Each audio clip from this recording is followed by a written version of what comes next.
Pre board में history में मेरी टीचर ने मुझे फेल कर दिया। 23 नंबर आए थे मेरी 60 में। अब आप अपना बेटे को ले जाइए, अब ये कुछ काम करने वाला लायक नहीं। 10th से पहले 1.5 महीने पहले फेल हो गया। तो मेरे पिताजी बिल्कुल टेंशन में कि रिजल्ट में सारा कहीं पता नहीं लिस्ट में है भी है नहीं पिताजी। और उसके बाद जब रिजल्ट आया, मैं आपको बता रहा हूँ कि मैं स्कूल का 4th टॉपर था। और जो टॉपर थे बोर्ड एग्जाम से पहले वो लुढ़के हुए घूम रहे थे। नमस्कार दोस्तों, मैं हूं अमित कुमार सिंह और आपने देखना शुरू कर दिया है ASR न्यूज।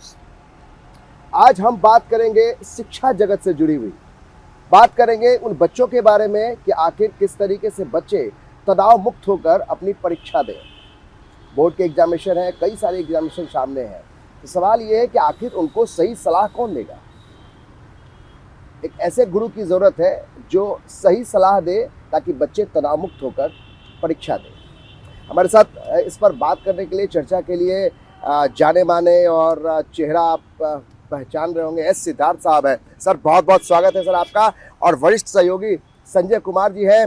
तो हम लोग बातचीत करेंगे। आज चर्चा का विषय है कि आज इस माहौल में जब हर तरफ तनाव है तो शिक्षा को लेकर क्या कुछ बदलाव और बच्चों के मन में किस तरीके से ये स्ट्रेस से बाहर कैसे लाए, इस पर हम सर से चर्चा करेंगे। संजय जी, जो हम लोग चर्चा कर रहे थे तो सर से ये जानना बहुत ज़रूरी है कि आज बोर्ड का एग्जामिनेशन बहुत सामने है, हमारे आपके बच्चे भी एग्ज़ाम दे रहे हैं और जो हमारे दर्शक हैं वो ये जानना चाहते हैं, क्योंकि न सिर्फ बच्चे तनाव में, उनके साथ साथ उनके जो परिवार वाले जो पेरेंट्स हैं उनके लिए बड़ा चिंता का विषय होता है कि आखिर बच्चे एग्जामिनेशन देने जाते हैं तो वो भय मुक्त होकर जाए।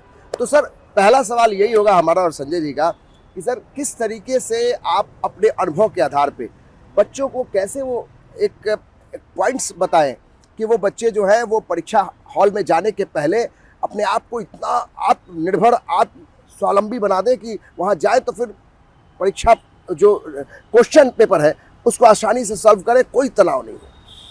देखिए, सबसे पहले तो मैं आपके नए चैनल खोलने पर आपको बधाई देता हूँ और मेरी शुभकामनाएं हैं कि आपके चैनल के माध्यम से समाज को बहुत फायदा होगा।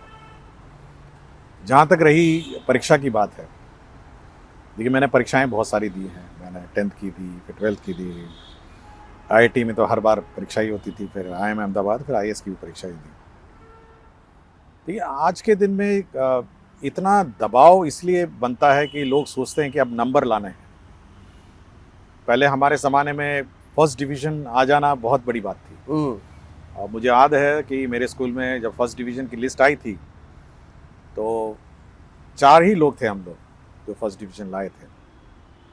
और आज के दिन में मैं देखता हूं कि लोग 98, 99 प्राप्त करने के बाद भी बहुत दुखी रहते हैं। हमेशा ये ध्यान रखना चाहिए कि ये अंतिम एग्ज़ाम आपका नहीं है और इस एग्ज़ाम में इतना स्टेक भी मत लगा दीजिए ज़िंदगी का और तनाव का कि आपका एग्ज़ाम ही बिगड़ जाए। एग्ज़ाम में तैयारी ज़रूर करिए, आप अपना कोर्स देखिए, आप देखिए कि क्या कोर्स है और कोर्स कंप्लीट करिए। साथ ही साथ जो पुराने क्वेश्चन पेपर्स हैं, किस प्रकार का पैटर्न रहा है, किस प्रकार के क्वेश्चंस आए हैं, उसको एक बार देख लीजिए। और उसके बाद आप इस पर छोड़ दीजिए कि आप अपनी क्षमता अनुसार लिखेंगे। मतलब आप अपने क्षमता पर ही छोड़ दीजिए।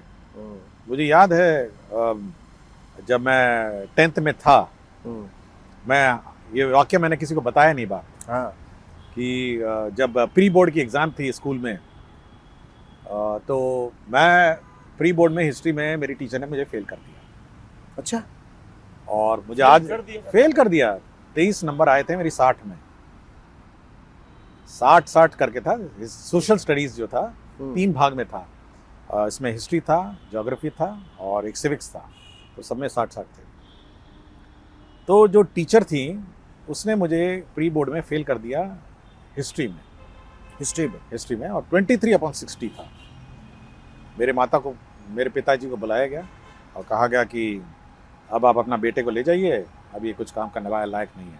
अच्छा। हाँ, और हम लोग स्कूल में फेलियर स्टूडेंट को स्कूल में रखते नहीं हैं और हम नहीं चाहते कि हमारा जो स्कूल का रिजल्ट है वो ख़राब हो जाए। तो दिल्ली का टॉप स्कूल था। तो मेरे पिताजी बड़े असमंजस में पड़ गए कि ये बेटा फेल हो गया है हिस्ट्री में, अब 10th का एग्ज़ाम है, पास कैसे करेगा। तो मैंने अपने पिताजी को ये कहा कि आप निश्चिंत रहिए, अब किस प्रकार क्लास में एग्जाम हुआ, किस प्रकार क्लास में टेस्टिंग हुआ, किस प्रकार क्लास में प्रश्न पत्रों की समीक्षा हुई, ये मुझे नहीं पता, लेकिन मैं ये आप निश्चिंत रहिए कि जब बोर्ड एग्जाम आएगा, बोर्ड एग्जाम में जो वहाँ पर मेरा प्रश्न पत्र और मेरा जो आंसर बुक करेक्ट करने वाला होगा वो अलग होगा। वो अलग होगा। उसको ये नहीं पता कि सिद्धार्थ जी ने ये लिखा, प्रश्न भी वो उसने सेट किया है और करेक्शन भी उसने यानी आपके किया। अंदर वो आत्मविश्वास था। बिल्कुल, मैंने कहा कि आप देख लीजिए ना। प्री बोर्ड के बाद मेन एग्जाम के लिए वक्त कितना था आपके पास? मेरे ख्याल से प्री बोर्ड हुआ था जनवरी में जी। और बोर्ड एग्जाम आपका मार्च में था, मतलब 1-1.5 महीना की बात थी। तो मैंने अपने पिताजी को कहा देखिए ऐसा है कि आप निश्चिंत रहिए और आप आत्मविश्वास में रहिए, कोई प्रॉब्लम नहीं होगा। अच्छा, मैंने आप पिताजी को ही समझा रहे हैं कि मैं समझा रहा हूँ क्योंकि निश्चिंत रहिए, जिसका बेटा हिस्ट्री में फेल हो जाए। तो जिस तरीके से रिजल्ट आया था उसको लेकर फादर का क्या भयंकर था। अच्छा, बोला इसको तो कोई नौकरी नहीं मिलेगी, 10th नहीं पास करेगा तो आप सोच सकते हैं कि उस वक्त ऐसी स्थिति थी कि पिताजी बड़े टेंशन में है, आज के बच्चों के लिए हाँ, बहुत माताजी important चीज़ है, वो जैसे बता टेंशन रहे हैं। में है और बेटा बड़ा कॉन्फिडेंट। उल्टा है एकदम। हाँ बिल्कुल, मैंने कहा आज जो है बच्चे तनाव में आ जाते हैं। हाँ, मैंने कहा बिल्कुल कॉन्फिडेंट। मतलब आप सोचिए 10th से पहले 1.5 महीने पहले फेल हो गया। बताइए, तो मैंने कहा कोई प्रॉब्लम नहीं। और दिल्ली का सबसे बड़ा स्कूल, मैं नाम नहीं लूंगा, हाँ नहीं, top most school of Delhi का था। बोला हम फेलियर स्टूडेंट अपने लिस्ट में रख ही नहीं सकते हैं, हम आपको बोर्ड एग्जाम में कैसे बैठाने। मैंने कहा कोई निश्चिंत रहिए आप। आपने टीचर को क्या एश्योर किया? ये तो आपने पेरेंट्स से बताया। टीचर से मेरा बड़ा मतलब बड़ी नाराजगी जरूर थी कि नंबर उसने नहीं दिए, लेकिन देखिए अपने पे कॉन्फिडेंस होना चाहिए, हमेशा कहता हूं। आपने लिखा उसके बाद भी नंबर नहीं दिया गया। हाँ, मैंने कहा अपने पे कॉन्फिडेंस रखिए ना। आपने कोर्स कंप्लीट कर लिया, आपने प्रैक्टिस कर लिया, आपने पुराने एग्जाम के पेपर सारे चेक कर लिए, आपको अनुमान है कि भाई इस प्रकार का क्वेश्चन पेपर आएगा, इसी प्रकार का पैटर्न आएगा। कुंजी उंजी नहीं। आजकल के मैं देख रहा हूँ कि वो कभी कभी मैं जाता हूँ, हाँ बाजार में मैं देखता हूँ कि वो इको पार्क में बैठ के बच्चा लोग कुंजी लेके बैठता है कि 40 क्वेश्चन है ना, उसी में पढ़ के पास हो जाए ना। वो सब नहीं, तो शॉर्टकट मेथड है। किस तरीके से तैयारी किया? पूरी किताब एनसीईआरटी की किताब थी। ये शॉर्टकट मेथड है। हाँ, आज के जो बच्चे कर एनसीईआरटी की किताब ये थी। ठीक नहीं है। ये तो बहुत ही खराब है। अच्छा और इसमें तो लुढ़कने का फुल स्कोप है आपको। अच्छा, ये बहुत बड़ी फुल जानकारी है। स्कोप है। इसकी वजह क्या? सिलेक्टेड क्वेश्चंस का आंसर तैयार देखिए होता है। आप सिलेक्टेड क्वेश्चंस क्यों पढ़ेंगे भाई।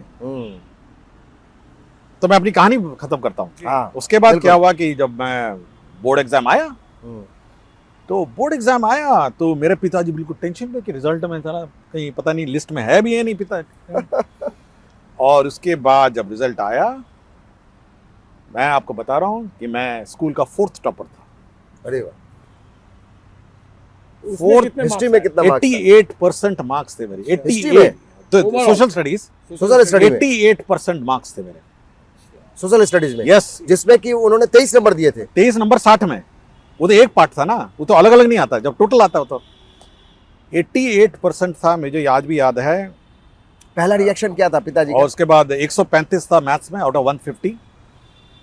पिताजी का पहला रिएक्शन क्या था? 128 अपॉन 150 मेरे ख्याल से साइंस में था, और स्कूल का 4th टॉपर था मैं। और एंड ओनली 5 या 10 लोग थे जो डिस्टिंक्शन वाले थे, और स्कॉलर बैच मुझे मिला था स्कूल का।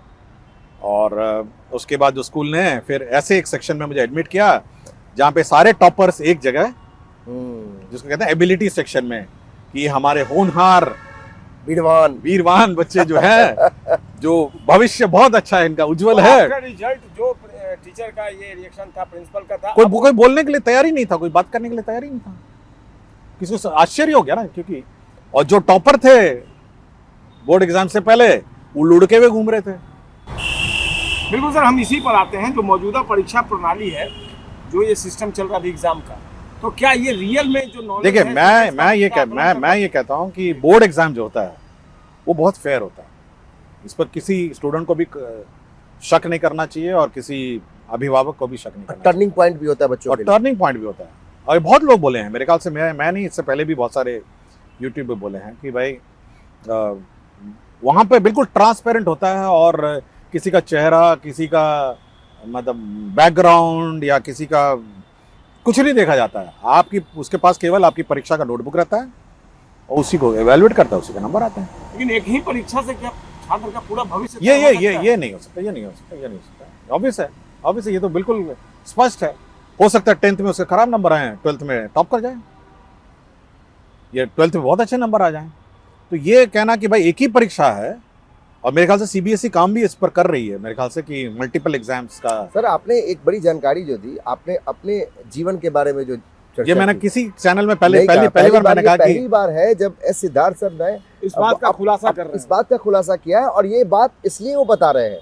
देखिए, हम ये बात जो हमारा चर्चा का विषय है कि बच्चे कैसे तनाव मुक्त होकर परीक्षा दें, तो ये जो सिद्धार्थ सर ने जिक्र किया, ध्यान से आपने सुना होगा कि उन्होंने ये कहा कि माता पिता हो सकता है कि वहाँ पर थोड़ा कॉन्फिडेंस उनको कम लगे कि बच्चे भाई प्री बोर्ड में 23 नंबर लाए, कैसे वो लेके आ सकते हैं 88%।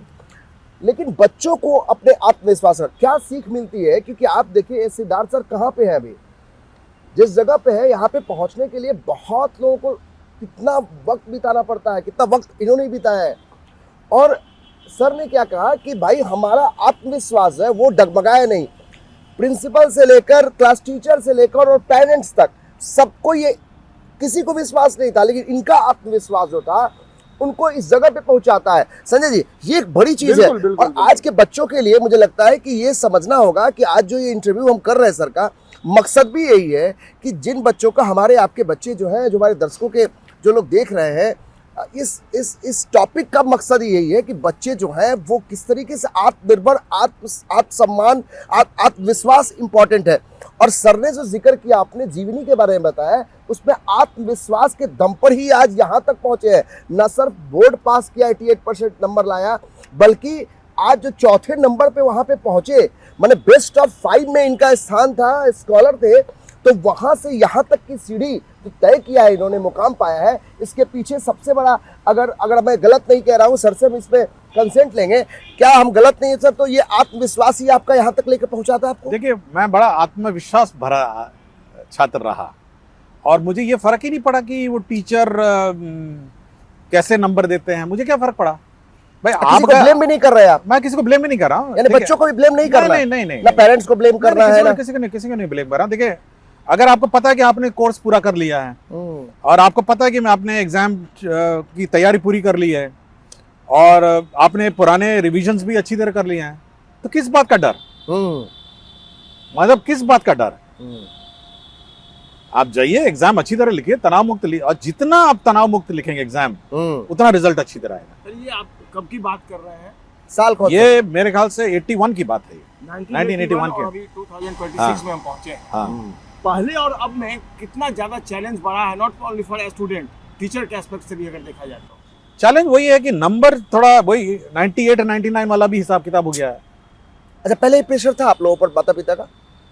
पहले इतना नहीं था, बट हाँ 95% ही लाओ, 96% लाओ, बट ये था हाँ कि आपकी अब वहाँ पे भी उस वक्त भी वही था कि नहीं, वहाँ तो वही 75, अगर फर्स्ट डिवीजन आ गए तो आप बड़ा स्टूडेंट हो गए, फर्स्ट डिवीजन नीचे आ गए तो फर्स्ट डिवीजन नहीं, सॉरी, डिस्टिंक्शन। हाँ, मेरे तो डिस्टिंक्शन था, डिस्टिंक्शन का एक प्रेशर तो था बच्चों हाँ, को। डिस्टिंक्शन मेरा 75 था, मैं डिस्टिंक्शन से पास हुआ, और फर्स्ट डिवीजन तो 60% होता है। और ये था कि आप प्रेशर तो उस वक्त भी था, इंजीनियरिंग, मेडिकल और ये सब जो चीज़ें थी, ये उस वक्त भी था। लेकिन उस समय सर, आपके समय वो चीजें नहीं थी ना, इतना जो फैकल्टीज है, इतना जो कोचिंग है, संस्थान है, वो सब नहीं था, वो सब नहीं था। मैं इतना टफ कॉम्पिटिशन, मैं आईआईटी, फिर उसके बाद लोगों ने मुझे छोड़ दिया लिटरली मॉनिटर करना, माता पिता ने भी मॉनिटरिंग छोड़ दी। अच्छा, उनको पता है कि ये लड़का तो निकल जाएगा सही। हाँ, ये तो ऐसे निकल जाएगा, ये पढ़ाई करके ऐसे निकल जाएगा, तो अब इसके पीछे पड़ना थोड़ा खतरनाक है, क्या कर बैठेगा पता नहीं। तो फिर और आत्मविश्वास हो गया। फिर आईआईटी में मैंने कोई कोचिंग नहीं ली, ना आईआईटी में ली, ना आईएएस में ली। हाँ, जरूर मैंने बहुत प्रैक्टिस किया, बहुत क्वेश्चंस। तो आप सेल्फ स्टडी कितना करते थे? आप कोई ड्यूरेशन में उसको फ्रेम में रखा? काफी मेरे ख्याल से रात का 2 बजे सोता था मैं, 12-1 बजे 2 बजे। 24 घंटे में कितने घंटे की पढ़ाई करते थे? 16 घंटा तो पढ़ाई हो ही जाती थी। तो क्वांटिटी पर छात्रों को ध्यान रखना चाहिए, कंसंट्रेट। देखिए, आपको क्वालिटी में आप अगर आप ऐसे ही बैठ के कुंजी पढ़ते रहिए, अगर आप कुंजी पढ़ते रहिए 12 घंटा 16 घंटा, तो क्या करिएगा? फिर तो मतलब खराब प्रदर्शन करना तो वाजिब है। आप कॉन्सेप्ट को समझिए, फिजिक्स है तो फिजिक्स समझिए पहले, मैथ्स है तो मैथ्स को समझिए, हिस्ट्री है तो हिस्ट्री को समझिए। ऑब्जेक्टिव पर मत जाइए, सब्जेक्टिव आप सब्जेक्ट में पहले सब्जेक्ट को समझिए। सब्जेक्ट को समझिए। आपको पता है अब लॉ है, मैं लॉ कर रहा हूँ अपने, अच्छा, आप लॉ कर रहा कर हूँ, रहे हैं। तो हमको बोला गया कि अरे ये तो इतनी सारी के मैं पूरी किताबें का बंडल लेकर गया और मैंने दिखाया कि मैंने इतनी सारी किताबें खरीद ली हैं। तो सबसे पहले प्रश्न पूछा गया इसकी क्या ज़रूरत है। मैंने कहा नहीं, मैं लॉ जब पढ़ूंगा पहले लॉ को समझूंगा, मुझे पहले किताबें पढ़ने दी। मतलब कॉन्सेप्ट, हाँ, ये नहीं कि सीधा सीधा आप उठाएं अपना क्वेश्चन बैंक पढ़ने लग जाएं। मेरे ख्याल से वहाँ बहुत रिस्की है, क्वेश्चन बैंक पढ़ के जाके एग्जाम लिखना बहुत ही रिस्की है। आपकी बातों से लग रहा है सर कि आप रटंत विद्या के खिलाफ बिल्कुल बिल्कुल खिलाफ, बिल्कुल खिलाफ है। विद्या और शिक्षा की तरह होनी चाहिए, और आप पूरा कॉन्सेप्ट पहले समझिए। अगर आप नहीं समझेंगे तो फिर मुश्किल है ना।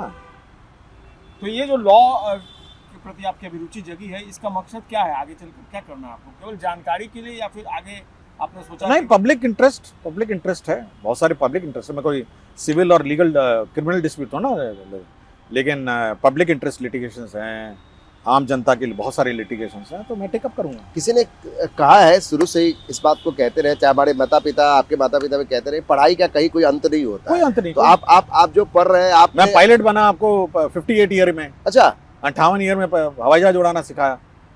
अच्छा, हाँ, पायलट ये बना। भी एक नई चीज सुनने को मिल रही है। 58 ईयर्स में कमर्शियल लाइसेंस मिल गया? पीपीएल है अभी, लास्ट कुछ मौसम खराब था इसलिए लास्ट एक्सरसाइजेस पेंडिंग। कब आपने एरोनॉटिक्स कब किया? हाँ, पायलट की पढ़ाई कब किया? पायलट की पढ़ाई मैंने शुरू की 58 में, 59 में सारे एग्जाम पास किया मैंने, सारे एग्जाम पास कर गया। तो ये लास्ट कैसे में अभी 15 दिन पहले तो अंग्रेजी का एग्जाम भी उसमें लास्ट था, वो भी पास कर गया मैं। तो मन में कैसे आई बात की मुझे पायलट की ट्रेनिंग लेनी है?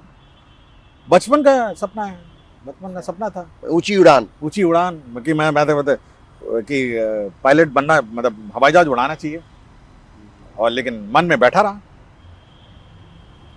देखिए, हमेशा अगर आप अपने सपने को फॉलो करेंगे, सपने को पीछे रहेंगे, सब्जेक्ट में इंटरेस्ट लेंगे, तब आपकी शिक्षा और आपका जो क्वालिटी ऑफ प्रोडक्ट है, अगर हमको सपोज मेडिकल हमको अच्छा नहीं लग रहा, मान लिया आप माता पिता के कहने पे डॉक्टरी एमबीबीएस में घुस गए, अब एमबीबीएस डॉक्टर भी बन गए, एमबीबीएस पास आउट भी हो गए, तब किस प्रकार का आप डॉक्टर बनेंगे अगर आपको उसमें पैशन से नहीं गए, सेल्फ इंटरेस्ट नहीं, आपको पैशन ही नहीं है। सर, ये एक बुनियादी सवाल है। ये सवाल हम दर्शकों का एकदम सवाल भी है कि बच्चे जो है, ठीक है, बोर्ड की परीक्षा दे रहे हैं बच्चे जो है वो कैसे पास करें, तनावमुक्त पास करें, इसका जवाब तो मिल गया बच्चों को। आपने अपने जीवनी के बारे में, आपने अपने पिछले रिकॉर्ड्स सारे बताए, लेकिन उन बच्चों का क्या जो बच्चे चाहते तो हैं कि वो जाए आईआईटी करें, कुछ बच्चे चाहते हैं कि मेडिकल फील्ड में जाए, लेकिन माता पिता का जो प्रेशर होता है, मेरा बच्चा आईएएस बनेगा, मेरा बच्चा जो है वो पायलट बनेगा, तो बच्चों के पेरेंट्स और बच्चों के बीच में ये एक बड़ा गैप हो जाता है सर, कि माता पिता कुछ और, हम ही एक्सपेक्ट करते हैं मेरा बच्चा जो है वो आईपीएस बने, और मेरा बेटा क्रिकेटर अच्छा है, वो अच्छा क्रिकेट खेलता है, वो बोलता है कि हम क्रिकेटर बनना चाहते हैं, मेरा इसमें मेरा मन लगता है। तो उनके लिए क्या कहेंगे वैसे बच्चों? मैं एक उदाहरण देता हूँ। मैंने कंप्यूटर साइंस एंड इंजीनियरिंग का मैं स्टूडेंट रहा, और सेकंड बैच था आईआईटी दिल्ली का। तो मेरे क्लास में 33 स्टूडेंट थे, उसमें एक लड़की थी। तो हम लोग पास आउट हुए, और वो लड़की और उसके जो फियांसे थे वो यूएस चले गए। तो एक दिन ऐसी मेरी इच्छा हुई कि मैंने पता करने के लिए कि ये दोनों कर क्या रहे हैं यूएस में। मेरी इच्छा हुई क्योंकि मेरे काफ़ी अच्छे मित्र थे। तो पता चला कि लड़का तो प्रोफेसर है और लड़की डॉक्टर है। तो मैंने, यार ये कैसे हो सकता है? मैंने कहा वो तो करके गई BTech computer science and engineering हम उसके साथ, तो फिर वो डॉक्टर कैसे? बोला नहीं, उसकी इंजीनियरिंग ठीक ही नहीं लगा। अच्छा, उसने इंजीनियरिंग छोड़ी, फिर एमबीबीएस में ज्वाइन की। इसका मतलब कि माता पिता का प्रेशर होगा इंजीनियरिंग कुछ हुआ, बात हुई होगी ना। फिर वो मेडिकल में ज्वाइन की, अब फिर वो डॉक्टर बन गई। तो अच्छा किया, अच्छा किया। तो ये मैं हमेशा कहता हूँ कि बच्चों का जो इंटरेस्ट है पहले उसको पता करिए, उनके पैशन को समझना होगा, पहले वो पता करिए। जैसे मेरी डॉटर है, उसने कहा मैंने कहा भाई देख लो यूपीएससी ट्राई कर लो, माता पिता दोनों यूपीएससी किए हैं, देख लो। तो यूपीएस में प्रीलिम्स में गई, तो मैंने पूछा कि करना क्या तुमको, बताओ करना है या नहीं करना है। बोला नहीं हम यूपीएससी नहीं करेंगे, छोड़ दिया मैंने, अच्छा, छोड़ कोई दी। प्रेशर आपने नहीं दिया? कुछ नहीं, मैंने कहा जो करना करो, आई जस्ट लेफ्ट इट। बहुत सारे बच्चे हैं सर, मतलब आप माता पिता जिसके दोनों यूपीएससी हैं, हाँ। अगर बेटी कहे कि हम यूपीएससी नहीं लिखेंगे तो नहीं लिखिए। बिना कहे भी प्रेशर बन जाता है बच्चों पर। हाँ हाँ, हाँ, बिना कहे कहे प्रेशर भी। बन जाता है। उसने कहा कि चलिए मन रख लेते हैं। क्या संजय तो जी, प्रिलिम्स विलिम्स अगर के- दोनों सही बात है। हस्बैंड वाइफ अगर यूपीएससी है और भी हाँ, टॉपर तो स्टूडेंट मैंने- रहे तो उनके बेटी बच्चों पर बेटी जो असर है वो मन रखने के लिए प्रीलिम्स लिखने गई, तो मैंने पूछा कर सच में करना है नहीं करना है, बता नहीं करना है, बच्चों नहीं के फ्रेंड्स की तरह बात करें आप।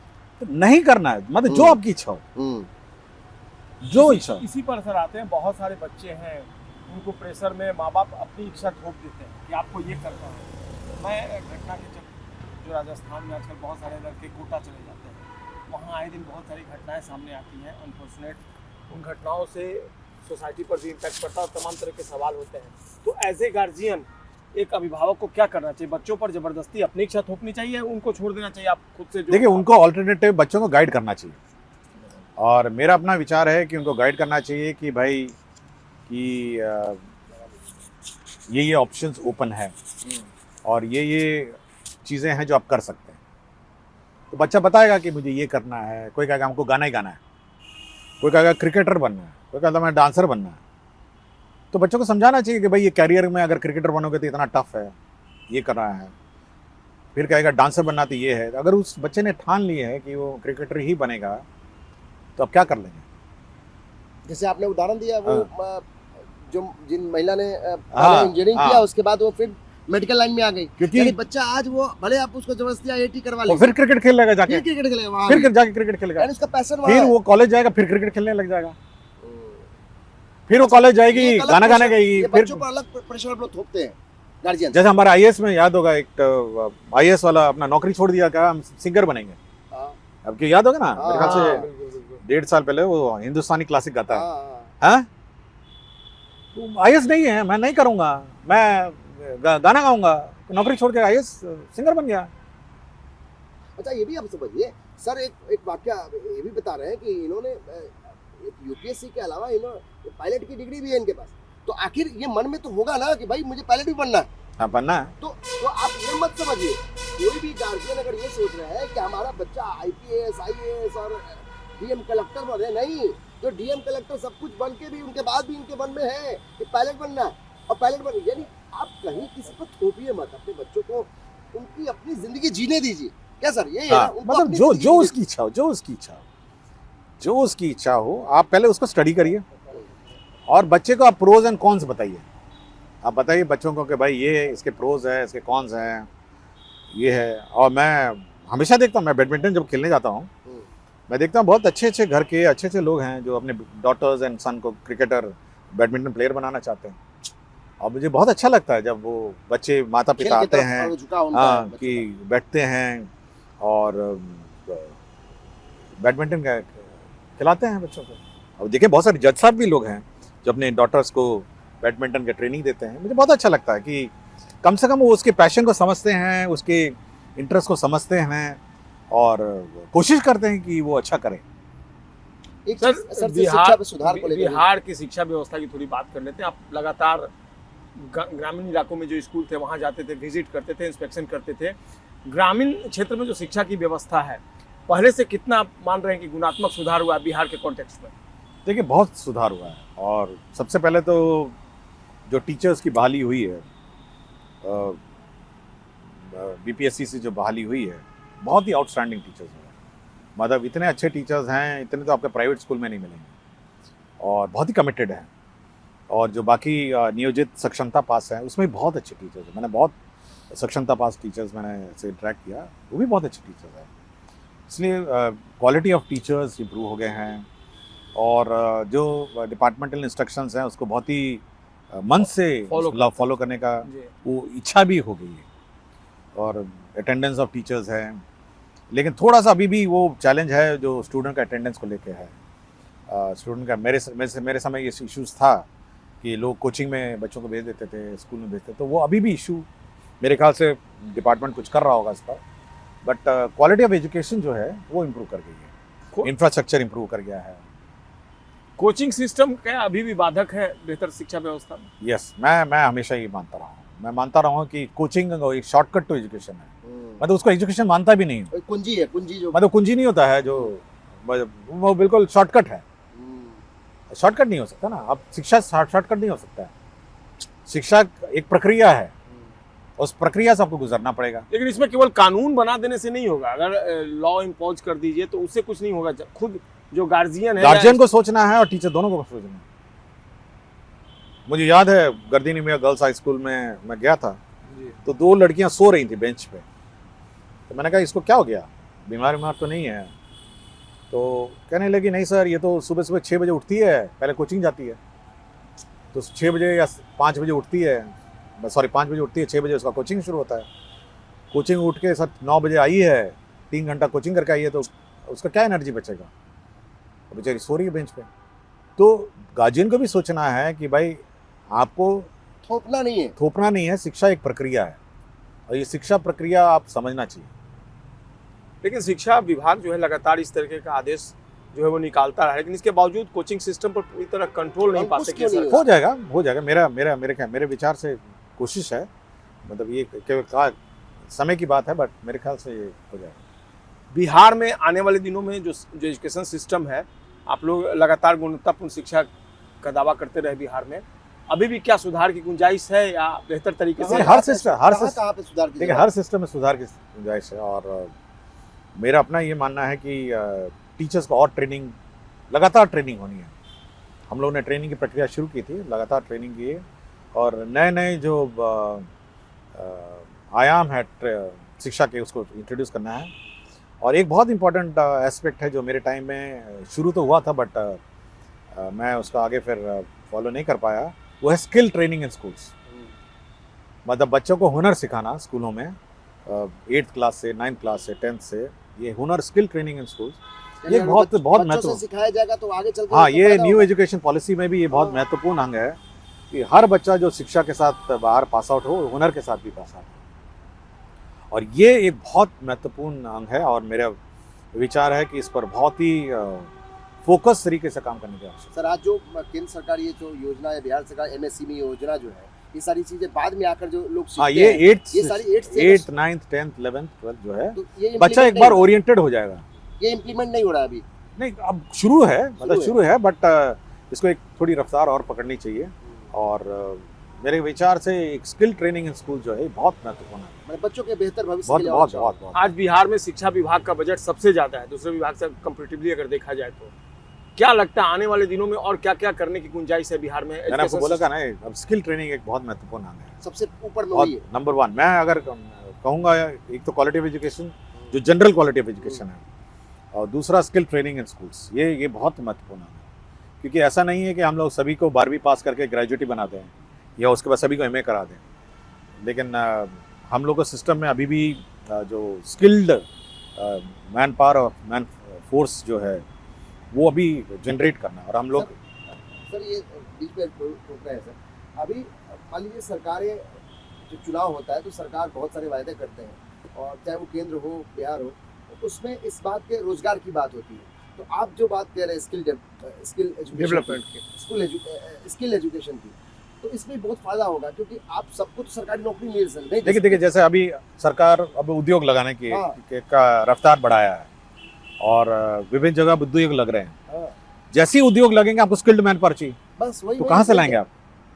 जब तक आप उसके लिए तैयार नहीं होंगे, जब तक आप सडनली आपको बेसन चाहिए होगा, सडनली आपको प्लम्बर चाहिए होगा, सडनली आपको इलेक्ट्रिशियन चाहिए होगा, और सडनली आपको फिटर चाहिए होगा, बाहर से आपको लेना पड़ेगा। अब कहाँ से लेकर आएंगे? तो आपको अपना जो मैन पावर है उसको skill training right from 8th, आपको एक लॉन्ग टर्म विजन के तहत आप उद्योग लगा रहे हैं, उद्योग बहुत फुल स्पीड पे लग रहे हैं, लेकिन आप उसके लिए जो इनपुट है, जो मेन इनपुट, उद्योग केवल फैक्ट्री से निकला, उसको तो बनाने के लिए आदमी भी चाहिए ना। तो स्किल्ड मैन पावर की बहुत आवश्यकता है। और मेरा अपना विचार है कि अगर मैं नंबर 1 प्रायोरिटी अगर मैं कहूँ तो skilling of students, pass out के बाद तो अलग बात है, लेकिन स्किलिंग ऑफ स्टूडेंट्स बहुत महत्वपूर्ण है। एक आखिरी सवाल सर हम आपसे लेना चाहेंगे कि सारी चीज़ें तो छू गई, बच्चों तक बहुत सारी चीज़ें समझने को, सीखने को मिली है, क्या कुछ रह गया आपके मन में? जैसे एक आपने कहा स्किल एजुकेशन की बात, आपने कहा क्वालिटी ऑफ एजुकेशन, क्या ऐसा चीज़ है जो अब तक किसी को नहीं पता है कि एस सिद्धार्थ साहब ये अभी और करने का मन था शिक्षा में? एक और ऐसा चीज़ जो एक मतलब बच्चों के फ्यूचर के लिए वो मील का पत्थर साबित हो। देखिए मैं अभी भी स्किल की बात करूँगा। फिर वही स्किल हाँ, मैं स्किल की बात करूँगा। देखिए अंतोगत्व एक बच्चा पढ़ता क्यों है और पास आउट क्यों करता है? उसको नौकरी चाहिए, उसको रोजी रोटी चाहिए, उसको हुनर चाहिए और एक लाइवलीहुड चाहिए। और लाइवलीहुड केवल आपका बीए डिग्री से नहीं आएगा ना, या मैट्रिक पास से नहीं आएगा, आपको हुनर से आएगा। हुनरबाज बनना है। आपको हुनरबाज बनना है ना, आपको स्किल चाहिए। अगर आप आपके यूट्यूबर का कैमरामैन आपके पास है, मतलब आपका कैमरामैन केवल मैट्रिक पास है, उसका कैमरा ही नहीं चलाना है, और बाजार में खोज रहे हैं कैमरामैन कहाँ है, उसको यूट्यूब बनाना आना चाहिए, उसको कैमरा ऑपरेट करना चाहिए, उसको माइक ऑपरेट करना चाहिए, ऑलराउंडर होना चाहिए, उसको होना चाहिए। तो ये हुनर आना चाहिए ना, तभी उसकी नौकरी मिलेगी ना। नहीं तो कहेगा हम मैट्रिक पास है, चलिए हम अब आपका कैमरामैन बन जाएंगे, या आपके ड्राइवर बन जाएंगे, या आपके मैकेनिक बन जाएंगे, या आपके प्लम्बर बनेंगे, या आपके इलेक्ट्रिशियन बनेंगे। क्या केवल 12वीं पास करने सब कर सकते हैं? उसको स्किल चाहिए था, उसको उसकी पूरी जिंदगी रोजगार, उसकी जीवनी स्किल पर निर्भर है ना। तो बिहार में प्रयास तो शुरू हो गया इसको शुरू तो हो गया, अलग डिपार्टमेंट बना है जी। और मेरी उम्मीद है कि अच्छा होगा ये, और स्केलिंग होगी, और बच्चों को अब शिक्षा के साथ स्किल भी अब होना चाहिए। सर तो ये बहुत बड़ी जानकारी, और खासकर उन बच्चों के लिए जो अभी बच्चे बोर्ड का एग्ज़ाम देने वाले हैं, सामने एग्ज़ाम है, उनके लिए बड़ी सीख जो अपने जीवनी सिद्धार्थ सर ने बताई, आपको अपने जीवन में उतारना है। उन पेरेंट्स के लिए भी बहुत ज़रूरी है ये सुनना कि आखिर किस तरीके से इन्होंने अपने पेरेंट्स को कन्विंस किया। जो टीचर्स थे वो अगर सही थे या गलत थे, हम उन पर कोई सवाल नहीं उठाएंगे, लेकिन उनको भी एहसास हो गया कि इस बच्चे में बहुत टैलेंट है, और वो बच्चा आज बिहार और देश में नाम रोशन कर रहा है। तो आपको भी अगर आगे बढ़ना है, अगर इस सिद्धार्थ सर की तरफ बनना है, तो आपको अपने जीवन में ये बदलाव करने होंगे। और हम उम्मीद करते हैं जो सर ने बातें बताई हैं, अगर उसको आप अपने लाइफ में आत्मसात करते हैं, उन चीज़ों को एडॉप्ट कर लेते, तो निश्चित तौर पर आपका भविष्य भी हर दृष्टिकोण से उज्जवल साबित होगा। इस बात से कोई इनकार नहीं कर सकता। कई महत्वपूर्ण बातें इन्होंने बताई कि पेरेंट्स तक को यकीन नहीं था, लेकिन उस यकीन को, उस शक को कैसे इन्होंने यकीन में बदला, वो आत्मविश्वास था, वो आत्मविश्वास था। यानी बच्चों को अपने आप पर भरोसा होना चाहिए। आप पढ़ाई जो करते हैं उस पर भरोसा कीजिए। और दूसरी महत्वपूर्ण बात कि जिन बच्चों को जिसमें उनको इंटरेस्ट हो, पेरेंट्स को बहुत विनती है, मतलब हाथ जोड़ के विनती है कि आप उन पर थोपिए मत। अगर आप उन पर थोपेंगे तो फिर आप वो एक साँचा, अगर आप मिट्टी का कोई बर्तन बनाते हैं तो आप उसको तोड़ने वाला काम करेंगे। हालांकि एक पॉजिटिव बात है इसमें जी, सिद्धार्थ सर ने बताया कि कई ऐसे लोग हैं जो अपनी बच्चों की जो इच्छा होती है उस पर काम करें। उन्होंने बताया कि कई जो गार्जियन वो चाहते हैं कि बेटा क्रिकेटर बने, सिंगर बने, तो उसमें वो उसका साथ दे रहे हैं। तो एक सकारात्मक माहौल जो है वो शुरू हो चुका है, और हर गार्जियन को चाहिए, कोशिश यही करनी चाहिए किसी तरीके से वो अपनी बच्चों पर कोई भी इच्छा न थोपें, बच्चों के साथ रहें, मार्गदर्शक की भूमिका में हो। गार्जियन की भूमिका से ज़्यादा मार्गदर्शक की भूमिका होना बेहद जरूरी है। तो आपको ये कार्यक्रम कैसा लगा? और चर्चा में एस सिद्धार्थ सर ने एक जो आपको सुझाव दिए है, जो अपनी जीवनी के बारे में अपना रूबरू कराया, वो चीज़ें अनटोल्ड स्टोरी इन्होंने बताई जो अब तक किसी भी, और पहली बार ASR न्यूज के सामने इन्होंने खुलासा किया कई महत्वपूर्ण चीजों का। डिजिटल मीडिया में कहीं है, ना टेलीविजन मीडिया में कहीं कुछ है, और इनको बिंदास एक अधिकारी के तौर पे लोग जानते हैं, क्योंकि ये बहुत जल्दी कनेक्ट होते हैं। तो जाहिर है कि एस सिद्धार्थ सर ने जो आपसे जो अपनी बातें शेयर की, और जो अनुभव, और साथ में जो आपको एक कई लेसन बताए, आपको कैसा लगा जरा कमेंट बॉक्स में लिखकर बताइए। और कैसा ये प्रोग्राम लगा, क्या कुछ इसमें और सुझाव आपके हैं, आपको कुछ लगता है कि इसमें कुछ बदलाव किए जा सकते हैं, एस सिद्धार्थ सर से और कुछ सवाल लिए जा सकते थे, वो भी आप कमेंट बॉक्स में लिख के बताइए। और हमारा ASR न्यूज़ का जो फेसबुक है, ट्विटर है, आपका जो इंस्टाग्राम है, सबको आप देखिए, और देखिए कि कहाँ कहाँ पर आपको क्या बदलाव करने की आवश्यकता है। एक चीज और अपील करना चाहेंगे अमित जी, हमारे चैनल को आप जिस तरीके से अपना प्यार दे रहे हैं, हमें लगातार हमारी खबरों को लाइक कीजिए, सब्सक्राइब कीजिए, इसके लिए हम आपके शुक्रगुजार रहेंगे। और सिद्धार्थ सर, आपने बहुत बहुमूल्य समय दिया, आपका भी बहुत बहुत धन्यवाद।